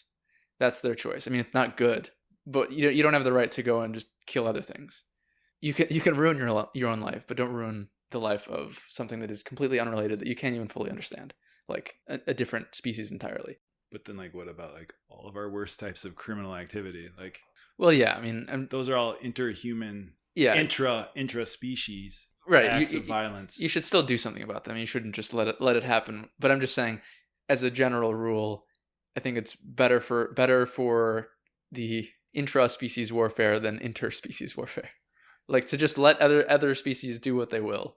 And then another point on the abortion thing is that, well, we could say that humans have a higher place on the hierarchy, and there are lots of deaths through abortion happening. There's a significantly greater amount of deaths through eating animals happening. And even if you view the death of a cow as lesser than the death of a human, I feel like the sheer abundance of cow deaths makes veganism a more important issue than abortion, even if abortion is an important issue. Do you have a hierarchy between those two issues? Which one you view as more important? If you could see one solved before the other, would it be abortion or veganism? Abortion. Oh, okay. So that's another spot Easily. where we differ. Yeah.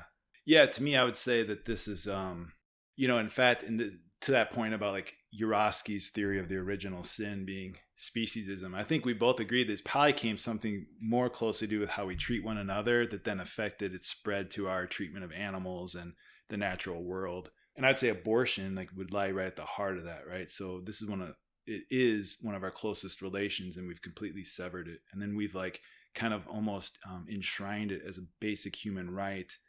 And now it's getting to the point where it's not something that's permittable. It's like publicly celebrated, and people are shamed for even questioning the celebration of that act, which I would say is it's a rejection of like I said earlier, it's a rejection of our own humanity insofar as we reject our own human relationships or obligations to one another. So I would say that would be something, and not just because it would possibly impact our treatment of animals, but just because I think it is a more serious issue. It is like the way our treatment of others, I would say it's kind of the polar opposite of what you just said. I would say we have a greater obligation to preserve our own species than others. Right. Especially, and then add to the fact like the undeniably unique place that our species has within the natural world. I think like what I was saying before, it's kind of a paradoxical point.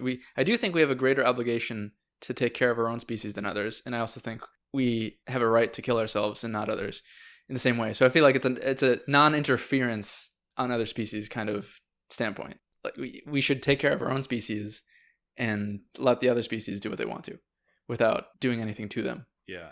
Non-interference, non-intervention. But I would say it's still kind of like how earlier you were saying like responsibility also seems to like give you greater license and give you rights. Yeah. But I'd say like if we can truly see and perceive that responsibility, then we know that actually precludes certain rights.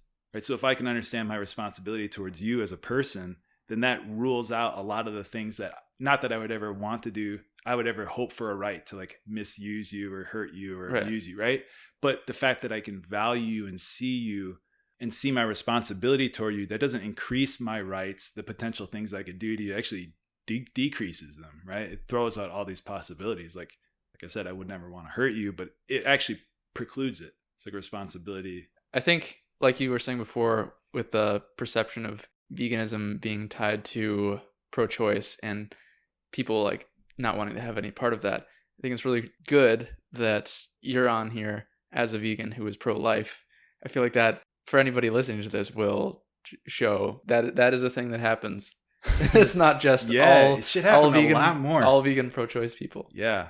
It's I don't know. It feels like a little bit of like something. Well, it's something I'm really interested in, obviously. Yeah. Like where those two things intersect, and continuing that conversation, because it's like sometimes I look at things in the world and it's like, why are these two things at odds with each other? Like I was saying about the environment earlier. And like, why does like the GOP hate the environment? It makes no sense. I would guess pro-business. Yeah, it makes some sense.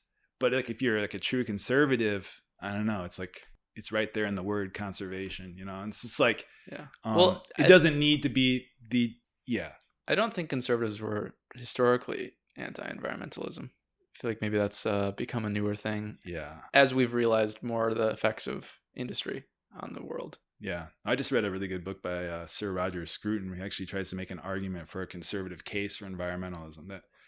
And he lays out a whole, I missed the last two chapters, but he actually gives kind of a timeline of different conservative movements that actually had strong environmental emphasis and focus. So I think there's a place for it. And then with veganism, it's just, it's a shame if like half of the country is Republican, but then like I was saying earlier, this is like an extremely valuable message, one that I think is true, right? And good and beautiful. Then why are we just almost like we're like shutting the door, or they're shutting the door on like half of the populace? Yeah. That's a shame, when it's like we all love animals deep down. We all want to like support life. we all want to be like less destructive. We all want to be more compassionate. You know what I mean? Yeah. Like even Republicans. Yeah. Veganism doesn't need to be made a political partisan issue. Mm-hmm.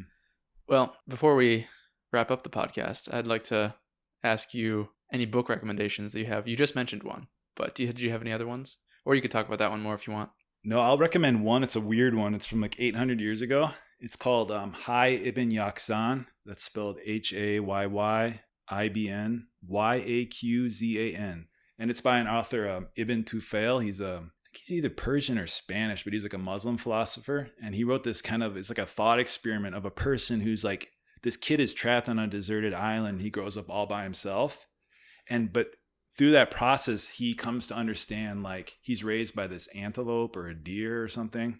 And it's really cool. Like she dies and he performs surgery on her. He's trying to save her life. His mom's dead, but it's like through that he learns like medicine, and then he learns like botany, and he learns philosophy. He eventually proves God's existence. He's like contemplating the metaphysical nature of reality. It's really cool. But to our discussion and like pertinent to that, there's a section where he starts thinking about like what he should be eating. And it's so cool. Probably 850 years ago, it's a full-blown argument for veganism from a Muslim philosopher. It's like, Wow. Islam doesn't promote veganism, but he advanced an They're argument. more vegan than Americans, not eating pork. Yeah. Oh yeah. Yeah. So for sure. But he has his main character advance an argument for veganism. In fact, fruitarianism. Yeah. As a consequence of his understanding of God and like the nature of reality, where he says God is basically sustaining all of our existence. Everything is working towards, apart from like animals that are trying to prey upon us, right? Yeah. The natural world is like supporting us with sunlight and water. Everything is like working towards the support of these things living, like plants and animals. And he starts reflecting on that and he says, well, then I could be eating animals, I could be eating fruit, I could be eating vegetables. But then he basically says, which of those three courses of action most lines up with what he sees coming from like this necessary, existent, loving being, right? Says it's obviously fruit, right? He says, if I can't find good fruit, then I'll eat some veggies, and then he says, if that doesn't work, then I'll eat like eggs or meat, right? I think it's a really cool book. One, because, he's sitting there contemplating the soul. He like has this huge, awesome meditative experience at the end. It's like a really cool book. What was it called again?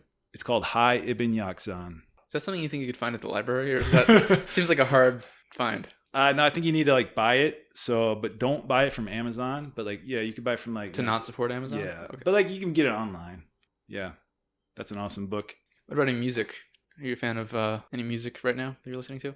Kanye West. What's his latest album? Was that the Jesus is King one? Jesus is King. Yeah. I don't listen to much music. I enjoy Kanye West and. How about any media like TVs, movies? No, never. Well, how about in the past? I mean, is there a movie that has ever been made that you would recommend? Yeah, no, I like a lot of movies. It's just like I'm not good at thinking about like surveying all the ones I've seen and picking one. So I know you're a fan of I Heart Huckabees. I was just about to say that. Yeah, I do love that movie. I think that has a connection to this topic too. With the existence and like the unity of being, like we don't have to think everything's exactly the same, but when we can see and appreciate similarities, like I think veganism kind of hinges on the ability to see that there's things that we know about ourselves that are true of animals as well. Yeah. Maybe not to the same degree, but like you said earlier, animals want to live. We all know our dog wants to live. Our dogs get sick when they get sad when they're sick, and they do all, you know what I mean? Yeah. We can see all this and we can then relate to them in a sense that shows like a unity of being between us and them. There's a character who's making extreme radical life choices based on like his political principles or his philosophical principles about petroleum. And I think that relates to, not that veganism is really radical, but yeah, it's a great movie. It's hilarious too. It is really good. Well, thank you for coming on this podcast, Matt. Thank you, Wade. Is there anything else you want to mention? Anything you didn't talk about that you wanted to? No, I just would say, like, if anything about this, I hope nothing I said actually is off-putting. Part of my goal is I want to actually promote veganism, as I think you do too, right? And I think it's something that I want to invite everyone. And hopefully our discussion shows that, like you said earlier, that it doesn't need to be unanimity within our like group, our family, right? Yeah. But there is room for diversity, and I think it can accommodate many different people that come from many different angles. And you and I are pretty similar, anyways. I don't mean that, but like it is accommodating. And so, if anything I said today, hopefully it sparks interest. But if any of you are offended because I'm like too conservative, I do not apologize. but I am aware of that. So I hope you found something interesting. And I would say, try something out. So, are you like pro reducitarianism? Yeah. Yeah, me too, right? Like it's obviously better if you're going to not eat meat on Mondays and still eat it every other week than eating it all the time. Like taking steps towards that direction is always better. Yes. And I fully agree. And so I would say if anything about this conversation or anything that in the background of your own life is kind of you feel pushing you towards this, try to make a few choices and just try it out. And if you want to go all the way, then I think you should. And if you feel you're ready to do it, you should do it. But I hope I encourage all of you to like take one step towards it today. Yeah. So that'd be what I'd say. That's cool. Yeah, that everybody should do that. Well, thanks for being on here. Thanks for listening, you listener. And I'll see you next time.